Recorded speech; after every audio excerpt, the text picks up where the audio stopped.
commercial or cultural products and productions that carry innocently or otherwise racial content. Do we censor this, okay? The answer for Huckleberry Finn, because Huckleberry Finn is a product, it's a cultural product, this is a commercial product, it's still a product, okay? Scholars who study Twain say Huckleberry Finn is much richer. This you can get rid of. The answer for Huckleberry Finn is the question of Twain's racism is best evaluated not by excusing it, nor by exaggerating it, but to see that Twain himself was very complex. He was outraged by racism, yet he could not escape its effects. He could not get away from it. In some ways, he participated. So I'm going to go to one more novel, and I'm going to stop. This is The Gilded Age. In fact, I'm not even going to do it. This is another book. Again, it's a satire. You can't see it very well.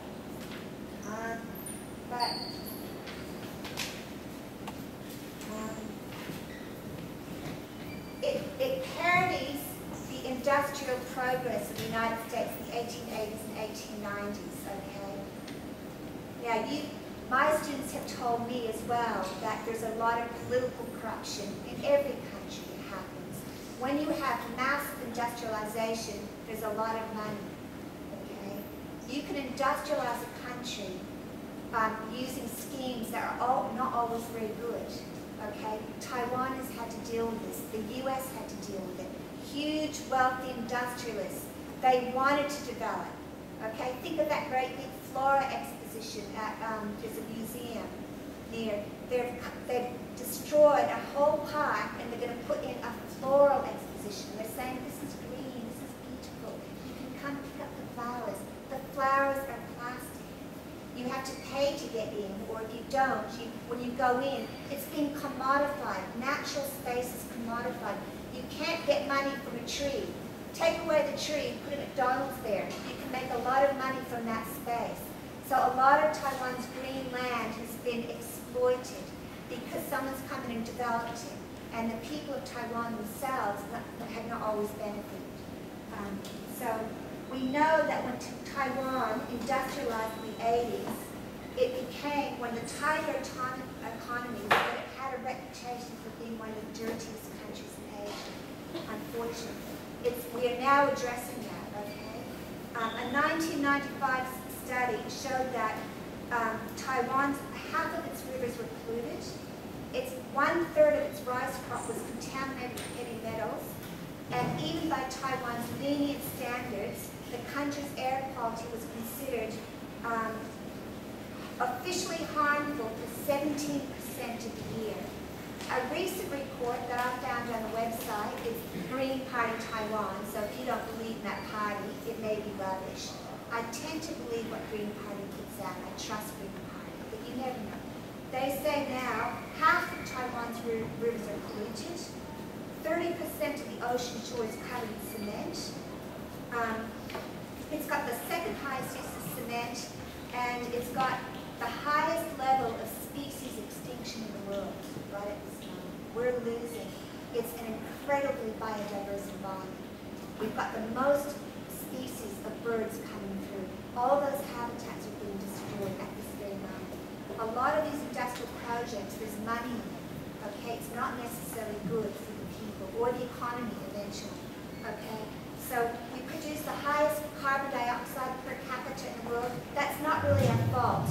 There are many people in a small area of Taiwan, and we're very developed, okay? But we're very uninformed about environmental issues. And I'm looking at this famous painting, which I love.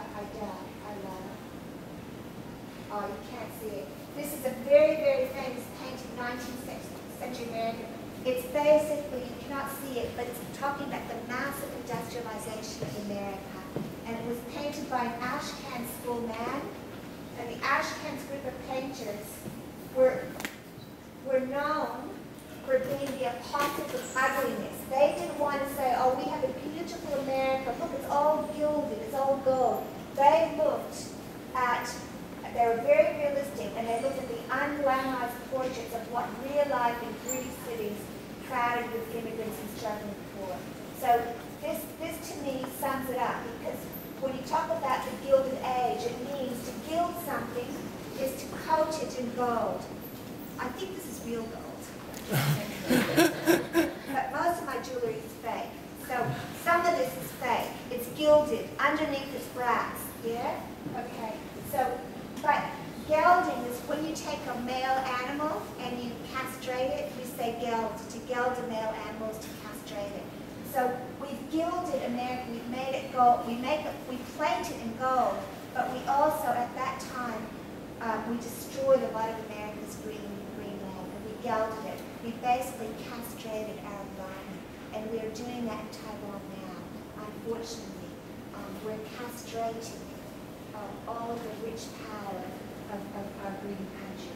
So just something to think about at the end, okay? I'll stop there. I forgot to get a picture of him.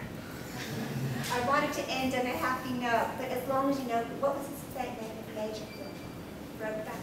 Somebody's done a lot of films, yeah? So he's an example of what we can achieve, yeah? And Wang Xingli. And I just want to end, I will say, because I want to like Twain, I don't want to be disappointed. I want to say that he was both an improver, he taught us something, but he was also an imposter. He himself performed blackface. As a white writer, he's telling America what blacks are. He's not a black writer. He's himself is a blackface performer. He's saying, oh, I know how a black person speaks. I know how a black person thinks. So he himself is a performer. But whichever way you think of Twain, and I will continue to read him, but maybe I'll be careful.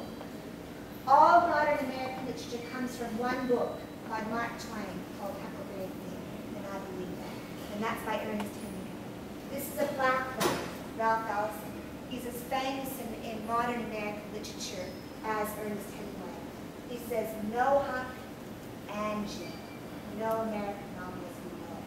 Meaning, you cannot write an American novel if you do not know who Huck is, but also if you do not know who that black slave is, Jim. Thank you very much, everyone.